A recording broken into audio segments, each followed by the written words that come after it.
Comunicação, ação, comunica. Comunicação, ação, com comum ação. Comunicação. Olá, tudo bem?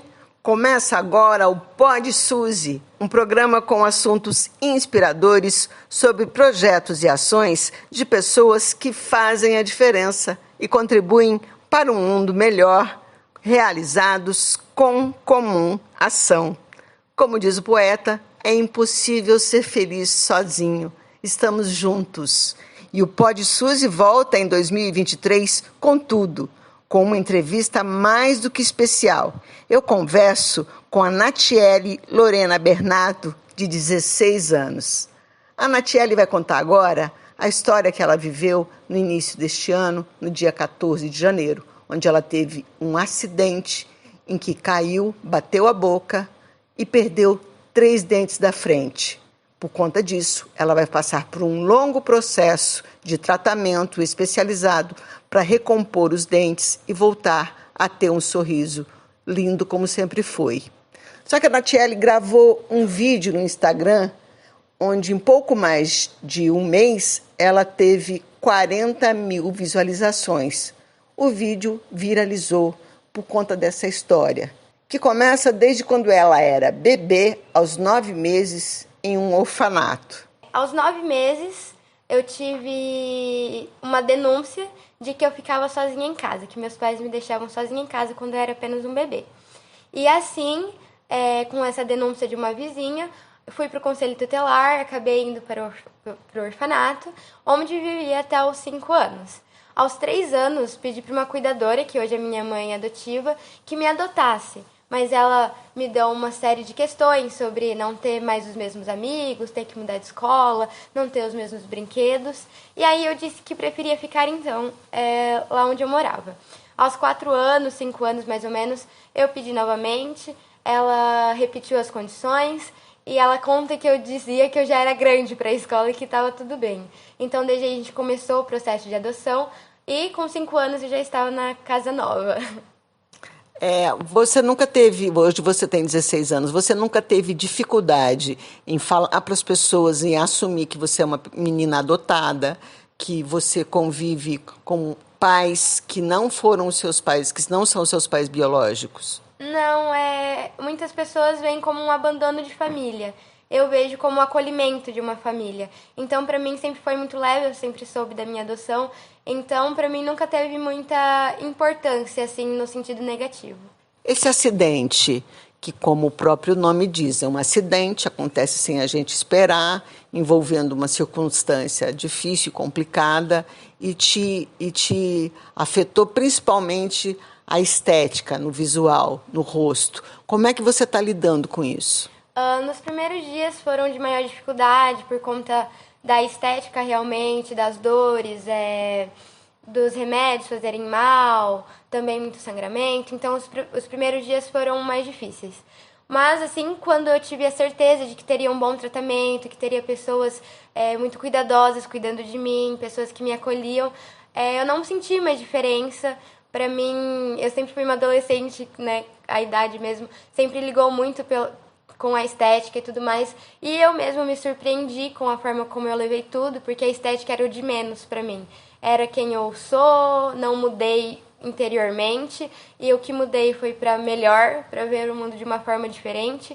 Então, sempre levei isso e tenho levado de uma forma muito tranquila.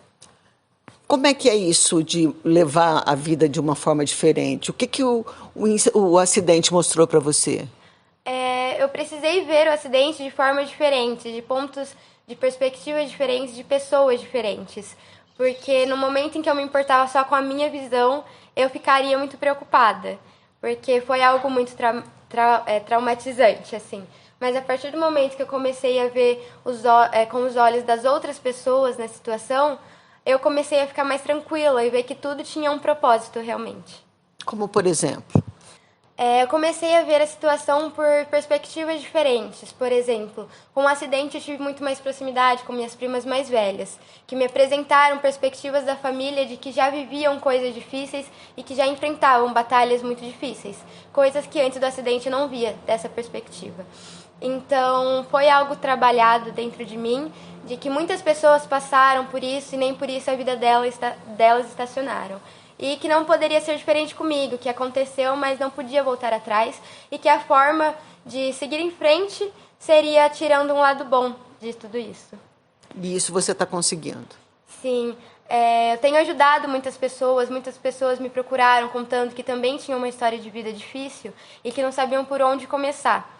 E eu conversei com algumas dessas pessoas, 2 mais especificamente, dei os conselhos da minha perspectiva e espero que um dia elas possam também ver o lado bom da história delas. Me conta, o que te levou a fazer esse vídeo no Instagram? Inicialmente, o intuito do vídeo era bancar o tratamento. A gente queria entrar, o meu doutor, ele queria ver se conseguia me inserir num estudo científico, onde seria de grande importância que eu gravasse um vídeo contando minha história. Mas após a gente gravar o vídeo para a inserção desse estudo científico, a gente acabou se comovendo com o próprio vídeo que nós gravamos. Muitas pessoas que ele acabou apresentando o vídeo acabaram se emocionando, se comovendo, onde a gente decidiu que publicaríamos o vídeo. Esse vídeo chegou muito longe, as pessoas começaram a se comover, a perguntar como poderiam ajudar, se poderiam ter uma ajuda financeira, pedindo pix, vaquinha, perguntando como eu estava emocionalmente. E aí que foi crescendo tudo.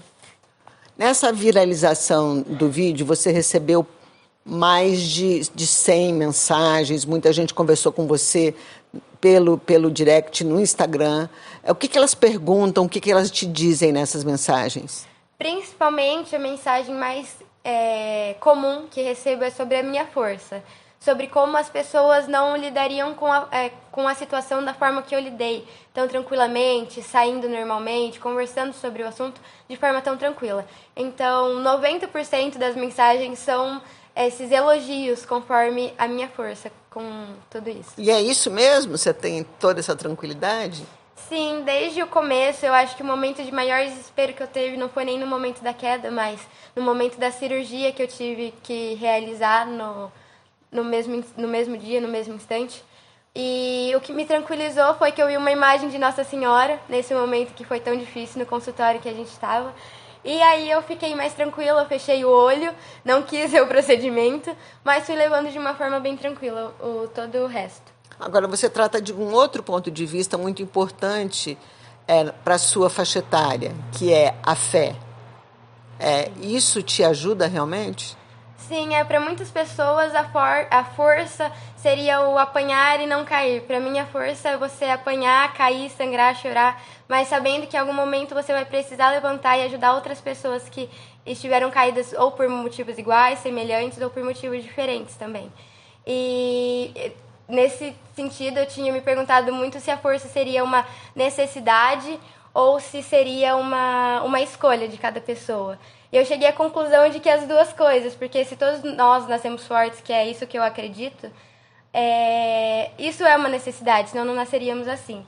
Mas também chega a ser uma necessidade, porque, como eu disse, a força é o ciclo de cair, levantar e ajudar as outras pessoas. E a escolha de levantar quando você cai é somente sua. Então eu acredito muito nisso, que a gente nasce com a força que Deus dá pra gente e que é escolha nossa usar isso no nosso momento mais difícil. Agora, o que te fortalece também é essa perspectiva de que há uma solução para o seu problema, para o que você passou, não só esteticamente, mas no coração, no sentimento, na vida de uma forma geral. Sim, eu cresci dentro da igreja, então a fé para mim sempre foi muito real. No começo, assim, quando eu era menor, eu não gostava muito de frequentar e tudo mais. Mas eu acho que a partir do momento que a gente é apresentado a esse mundo, quando a gente tem alguma dificuldade, é isso que a gente recorre. Você aprende a lidar com situações difíceis também. Isso, exatamente. Em relação ao tratamento, você está tendo o privilégio de ter acesso a um tratamento especializado, a um tratamento onde você está conseguindo uma ajuda de custos que vai viabilizar o seu tratamento, que não vai ser fácil, vai levar algum tempo, pelo menos 3 anos, porque você também está em processo de formação, né? Uma adolescente está em fase de crescimento. Como é que está isso? Como eu disse desde o início, isso é muito tranquilo porque tenho pessoas confiáveis, né? Eu sei que uma hora vai voltar a ser como era, mas enquanto isso não acontece, basta a gente acreditar no que a gente já sabe. Que vai resolver. Exatamente. Você diria o que hoje para alguém que está enfrentando uma situação difícil? Eu diria realmente da escolha sobre levantar depois de ter caído, porque muitas pessoas não têm o apoio que eu tô tendo, muitas pessoas não têm essa certeza de que tudo vai dar certo. Mas quando você começa a acreditar, quando você cria pelo menos uma situação em que tudo já deu certo, eu acredito que isso possa se realizar. Então eu acho que o positivismo, ser positivo nesse momento, mesmo que as condições sejam quase inacreditáveis, é algo que ajuda bastante. Muito bom, minha linda. Que Deus te abençoe, que Deus continue te iluminando e protegendo no seu caminho, que o seu sorriso volte a ser perfeito, para uma pessoa perfeita como você é por dentro e por fora, viu? Muito obrigada. Muito obrigada, eu que agradeço. O Pod Suzy fica por aqui. Obrigada para você que esteve comigo. Curta, compartilhe e até a próxima.